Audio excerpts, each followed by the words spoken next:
গ্রীষ্মকালীন রক্ত সংকট মেটাতে তৃণমূল প্রাথমিক শিক্ষা সেলের রক্তদান শিবির। গ্রীষ্মকালীন রক্তের চাহিদা পূরণ করতে তৃণমূল প্রাথমিক শিক্ষা সেলের উদ্যোগে একটি রক্তদান শিবিরের আয়োজন করা হয়। তৃণমূলের জেলা কার্যালয়ে এটি অনুষ্ঠিত হয়। এই উদ্বোধন করেন মেদিনীপুরের বিধায়ক তথা সাংগঠনিক সভাপতি সুজয় হাজরা। উপস্থিত ছিলেন শিক্ষা সেলের জেলা সভাপতি অখিল বন্ধু মহাপাত্র, রাজ্য কমিটির সদস্য প্রদ্যুৎ মাইতি, জেলা কমিটির সদস্য সোমা ধর সহ বিশিষ্ট শিক্ষক শিক্ষিকারা। আমরা আনন্দিত অর্ণব স্বয়ং উদ্যোগে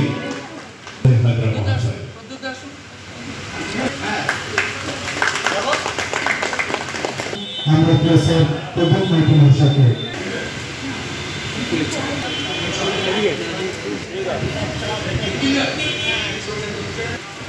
গ্রীষ্মকালীন পড়াশোনার জন্য সাহায্য করছেন আমাদের পশ্চিম মেদিনীপুর জেলা সাংগঠনিক তৃণমূল কংগ্রেসের অন্যতম সভাপতি আমরা সুজয়কে দেখছি। আমরা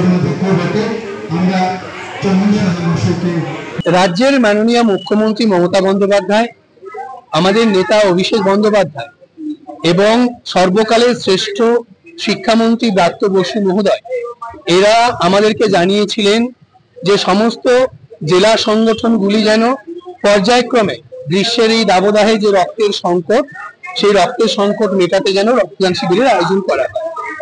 পশ্চিমবঙ্গ তৃণমূল প্রাথমিক শিক্ষক সমিতি মেদিনীপুর সাংগঠনিক জেলার পক্ষ থেকে আজ আমরা এই রক্তদান শিবিরের আয়োজন করেছি এবং আমাদের এই রক্তদান শিবিরের পূর্ণ পৃষ্ঠপোষকতা করেছেন সম্মানভাজন উদ্বোধক মাননীয় শ্রী সুজয় হাজরা মহোদয়, যিনি এলাকার বিধায়ক এবং জেলা তৃণমূল কংগ্রেসের সম্মানভাজন সভাপতি, যিনি পুনরায় নির্বাচিত হয়েছেন, সদ্য নির্বাচিত হয়েছেন। ঠিক সেই মাহেন্দ্রক্ষণে দাঁড়িয়ে আমরা আজকে রক্তদান শিবিরের আয়োজন করেছি। যে দেখুন, আজকে আপনি এই ব্লাড ডোনেশন ক্যাম্প করছেন, কালকে যখন মেদিনীপুর ব্লাড ব্যাংকে যাবেন দেখবেন রক্ত নেই। কারণ প্রাত্যহিক যে চাহিদা, অনেকগুলো ব্লাড ব্যাংক হয়েছে, মুমূর্ষ রোগী, অসুস্থ রোগীর সংখ্যা বাড়ছে, থ্যালাসেমিয়া পেশেন্টের সংখ্যাও বাড়ছে।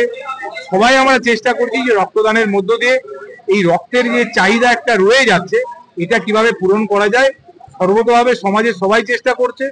আমাদের দল ধারাবাহিকভাবে গত কয়েক মাসে আমরা বিভিন্ন ক্লাব সংগঠন সাথে সাথে আমাদের দলের বিভিন্ন শাখা সংগঠনকে দিয়েও আমরা রক্তদান শিবির করছি এবং আগামী কয়েক মাস ধরে লাগাতার আমাদের প্রায় আরো 100 খানা রক্তদান শিবির করার আয়োজন করা হয়েছে। দলের পক্ষ থেকে করা হয়েছে, ক্লাব সংগঠনগুলোকেও বলা হয়েছে। এটা আমাদের আগামী 3 মাসের একটা আমরা টোটাল নিয়েছি 100 খানা রক্তদান শিবির করার জন্য। লক্ষ্য একটাই, এই গ্রীষ্মকালীন রক্তের চাহিদা যাতে না থাকে। গত 2017 সাল থেকে 2024 সাল টানা এই 8 বছর আমাদের জেলা রক্ত সংগ্রহে সারা রাজ্যে প্রথম। তো এটা সকলেই সম্ভব হয়েছে যখন সামাজিক সংগঠনগুলো, রাজনৈতিক সংগঠন, ক্রীড়া সংগঠন, সাংস্কৃতিক সংগঠন সবার একটা মেলবন্ধনের মধ্য দিয়ে আজকে কিন্তু আমরা এই জায়গাটা তৈরি করতে পেরেছি। পশ্চিম মেদিনীপুর থেকে সুকুমার সেনাপতির রিপোর্ট, নিউজ বঙ্গ টাইম।